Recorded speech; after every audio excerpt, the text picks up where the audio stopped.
Hello and welcome to another episode of FinTech Focus TV, powered by Harrington Starr, global leaders in financial technology recruitment. Head over to harringtonstar.com where you'll be able to see some of the greatest jobs in financial technology recruitment across the world. You'll also be able to find a host of insight to help you grow your brand, your team, your network and your career. You can see the latest financial technology salary survey. You'll be able to download the issue of the Financial Technologist, focusing on the appetite for disruption. And our latest Top 1% Workplace Awards will be out at the end of this year. If you work for a company that's a great place to work in financial technology, we want to hear from you. Enjoy the show, and I'll see you soon.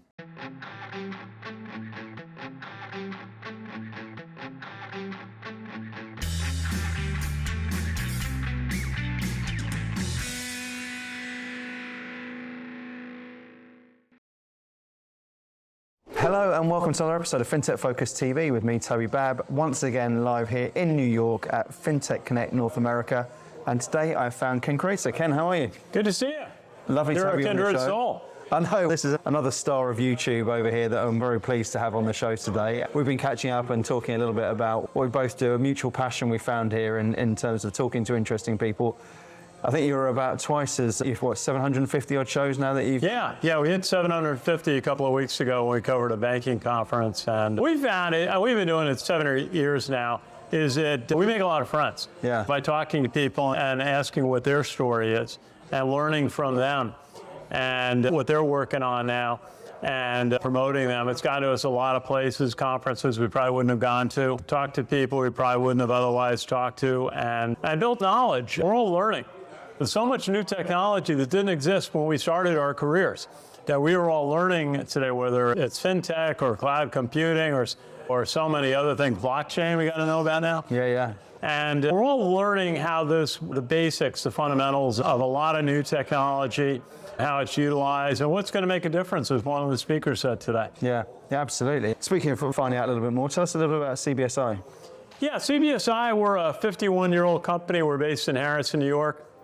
Founded by my boss, Bob Conti, great guy, to sell insurance. And we basically got an opportunity years ago to market benefits on American credit cards.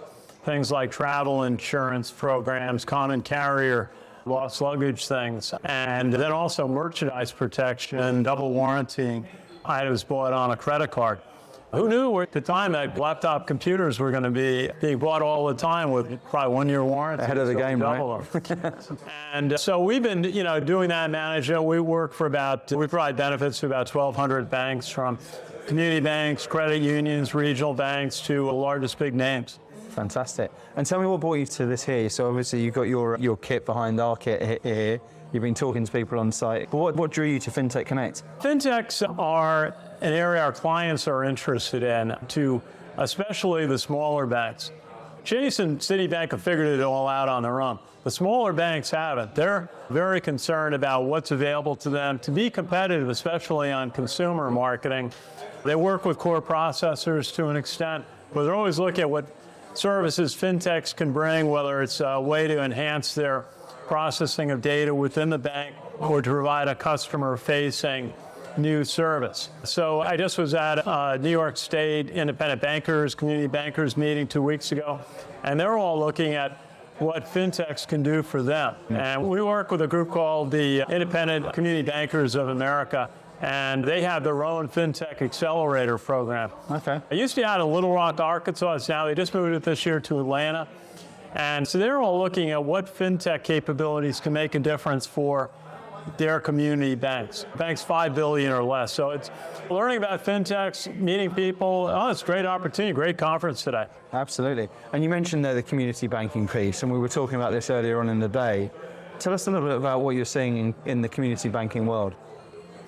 The biggest thing they had this year was to say they're not regional banks. They were not part of the First Republic or Silicon Valley or Signature regional bank failures.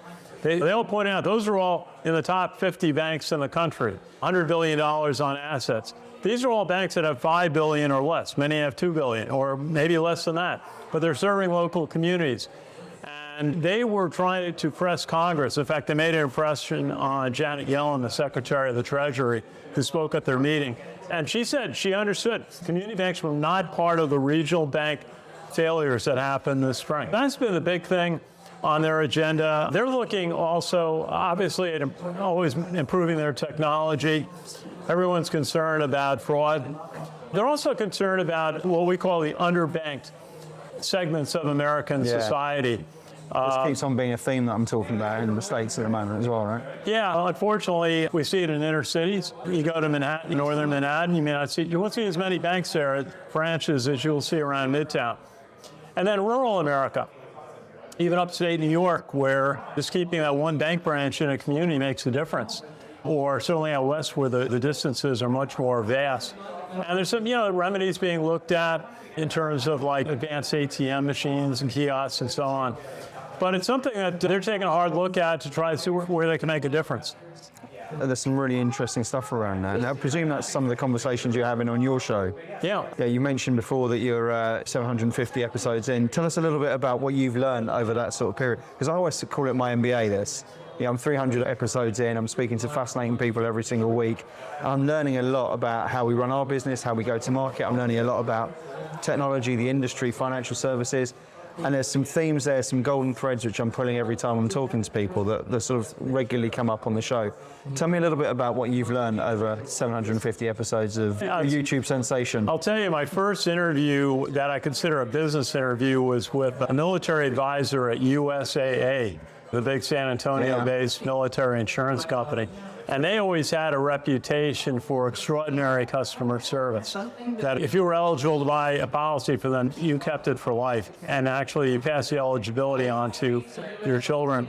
And that's always been one of the themes, is how to provide extraordinary customer service. And now, really, the switch has been, how do you do it digitally? As we got digital first. And what the pandemic told us is now a necessity and an expectation of customers. How do you change that? And how to use now social media effectively like you do, and we've had some success with. Like being at a conference like this, you're going to expand the audience of this conference, and hopefully I will, by the interviews that you do. You'll do a number, and those will get posted. You got a couple hundred people here, but that'll get seen potentially by thousands. Yeah, exactly. And so we post and learn to do this on Twitter and YouTube and LinkedIn primarily as business channels. Sometimes we use Facebook. And someone said this at the community banking conference, the young customers expect to see your institution on the channels they spend time watching. They brought up TikTok. I don't use TikTok, but a lot of people do. And so you got to be visible and making an impression on the video channels that your customers and potential customers are watching. Well, it's the expectations, isn't it, about how people are meant to consume advertising, about how they're meant to consume data, about how easily and friction-free they want the process because of how we consume everything in our daily lives. And I think that's something which I think has been a big theme of what we've heard today at FinTech Connect, and how people are trying to make things more efficient for everyone to be able to use their banking products in their everyday life, which is I think is a great opportunity. You have different types of banking products, and one of the things that no one really brings up is in the U.S. is a retirement plan market. How much money people have in their retirement plans that are not in banks. Yes. And banks are all asking about how they increase deposits, but they don't have the retirement funds until somebody's finally accessing it. Yeah. And that's been I think it's been something that doesn't get enough attention. And now we have Chat GPT to figure out. And doing a webinar on it on Thursday with an expert, and how that can be used by digital advertising agencies. It's great copy. I think the next time I do a webinar, I'm going to try to have the copy written by Chat GPT. Exactly, yeah. And then you have Bard coming out. But then this whole thing, and the speaker from Chase brought it up but didn't bring it up. He said, you got most of the stuff that they get out of Chat GPT or the like is good. 10% of it is terrible. And then he says, we expect Chat GPT and the like to do coding for us and save us money on coding, get it done faster. And what if 10% of the coding is wrong? When I'm talking to financial services people and they look at Chat GPT, they say it's fine if you want things to be approximately right.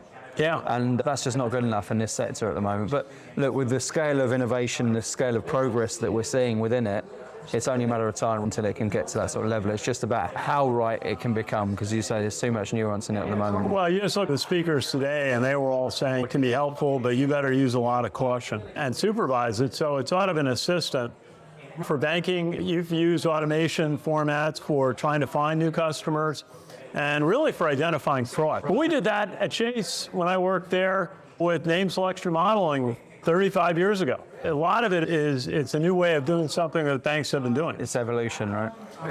Everybody's trying to find a better way to find that customer that's creditworthy that the other banks haven't found. Everybody's working the edges of the credit scores to try to figure out who is it they're missing. And again, going back to the underserved, whose data don't they have that is just not on the grid, but is creditworthy? Absolutely.